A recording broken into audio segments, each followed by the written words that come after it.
Hi guys, it's Gary QQQ here recording this video for Team 51. This is a heads up sit and go match on Sky Poker. I've just sat down at a £5 table. This guy was already sat there. I'm going to play this heads up match and use some of the principles I put in the document in the Team 51 Facebook group. Show you the best way to approach a heads up situation.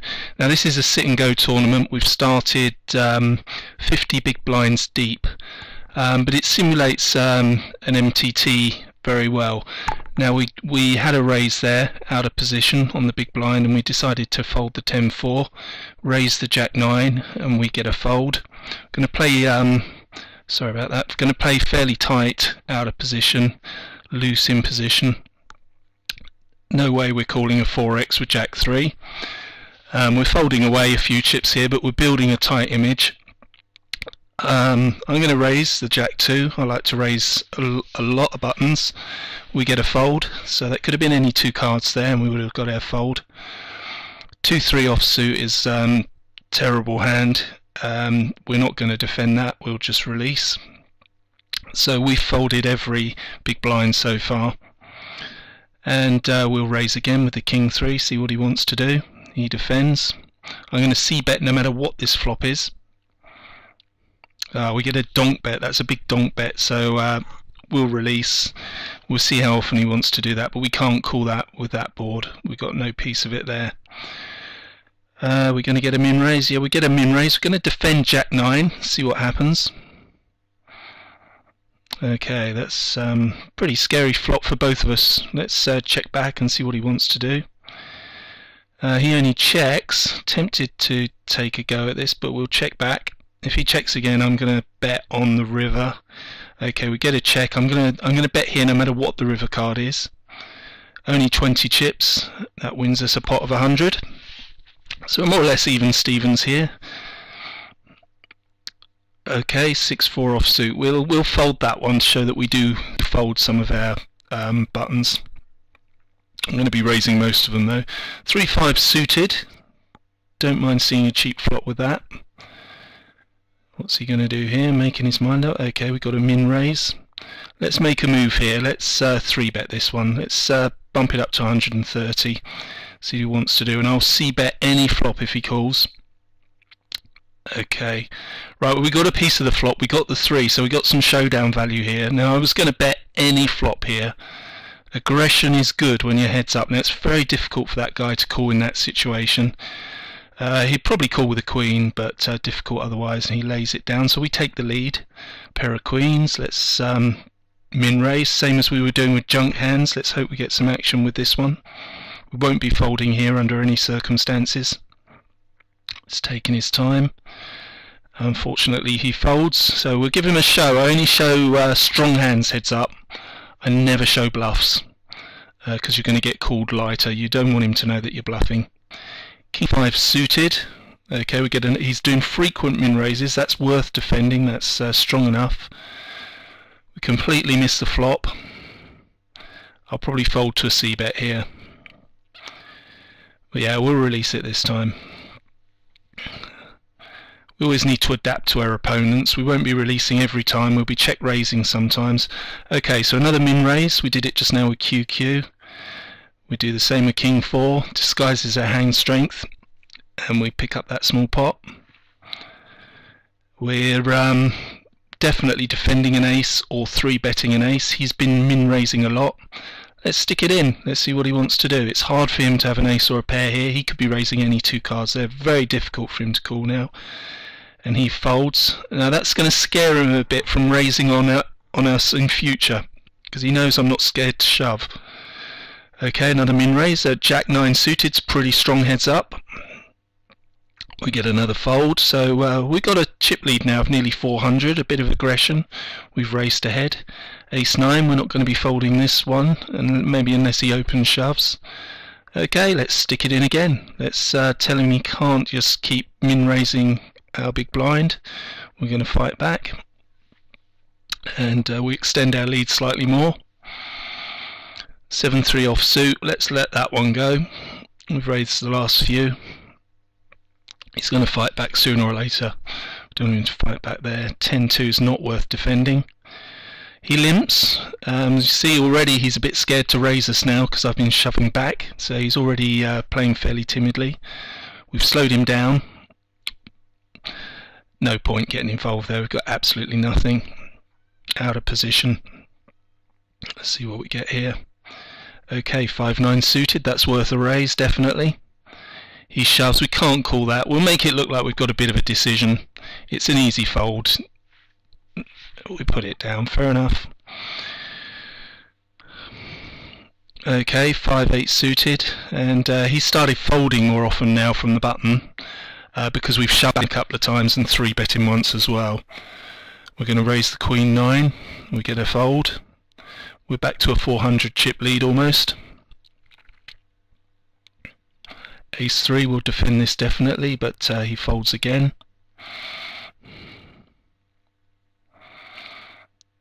Okay, what we got here, 9-2. We'll release that one. Pretty poor hand. Show him that we're not a total maniac raising anything. We won't be folding this. Let's stick it in, put him to a decision for his stack. And he folds again. And we show him. Let him know that we're just not making stupid moves. Make it look like we're running well. And 9-2 again, we'll let it go. I think we've built a pretty good image with this guy. We're folding a fair bit, being aggressive, but showing good hands when we are aggressive. We get another fold. He's definitely changed. He's scared of me now. Using these charts now, I keep them on my desktop. You can see the villain's down to 7 of big blinds effective at the start of that hand. 7.5 now. I'm going to be shoving or folding here on in. We get a fold. When the effective stacks are 12 or 10 maybe or below, it's a mistake to limp and fold. It's a mistake to raise and fold. You just put him to a decision for his stack. So we shoved the Jack 9. We got another fold. He's got to he's risking 5 quid to call. It's not easy to call. We get a limp. We're delighted to see a free flop with 8-5 off suit. Awful flop for us. Not going to defend that. Not going to make a move, it's not worth it. Just check that back and we'll fold to his bet. Let him have that one.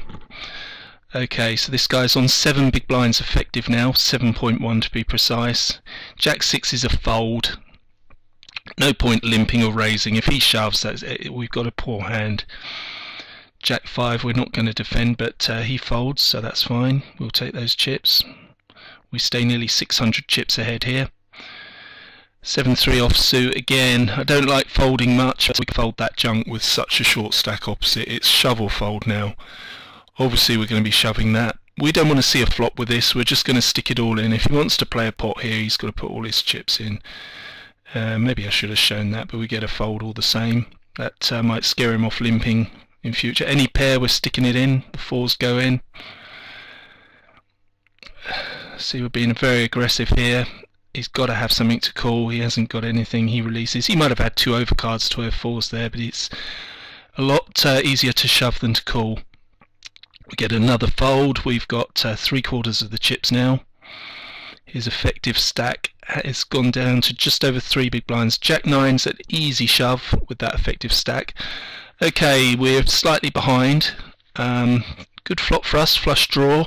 We hit our 9. And we take it down. So we just won a £5 sit and go. He's declined a rematch. I'm not surprised because I was very aggressive and difficult to play there. We went through there from 50 big blinds effective down to 10.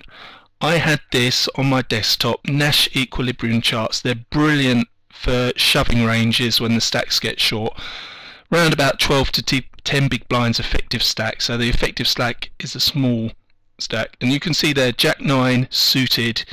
You can shove 20 big blinds with that profitably.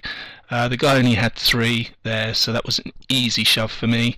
Okay, we were behind, but we could afford to lose that one and the stack still would have been even. It wouldn't have been over, but we took a very aggressive line there. We took it down and we win. There's absolutely no reason why you can't use those tactics at the end of a multi-table tournament. I was hoping to record this video in a heads-up situation at the end of a multi-table tournament, but since I posted that document I haven't actually got myself heads up, so I've taken the sit and go option. Anyway, I hope this video has helped you, just seeing how you can be aggressive and take down opponents when you're heads up, make it very difficult to play. At the end of the tournament, like I said, that's the most crucial stage of the whole tournament. If 1,000 people started, the most crucial stage is when there's 2 left. There's more money on the line at that stage than any other time. Forget the money bubble. That's a small bubble. The first to second bubble is the biggest pay jump of the lot. It's worth a hell of a lot of money to win a heads up situation in a multi-table tournament. It's well worth practicing in these heads up sit and goes before you get there. Sitting in the heads up sit and goes like I just have now, most of these guys are more competent heads up than multi-tournament players, multi-table tournament players. If you can build a very strong heads up game, it will really bear dividends when you get heads up at the end of a tournament. There's a very good chance you're going to come against somebody who's much tighter than that guy was, quite timid. Most opponents are too timid. You don't need the cards to keep taking those pots. You can see I was 3-bet shoving aces. I did a 3-bet with was it 3-5 suited, and then took it down by doing a continuation bet on the flop. Aggression wins heads up. Okay, bye for now guys, good luck at the tables.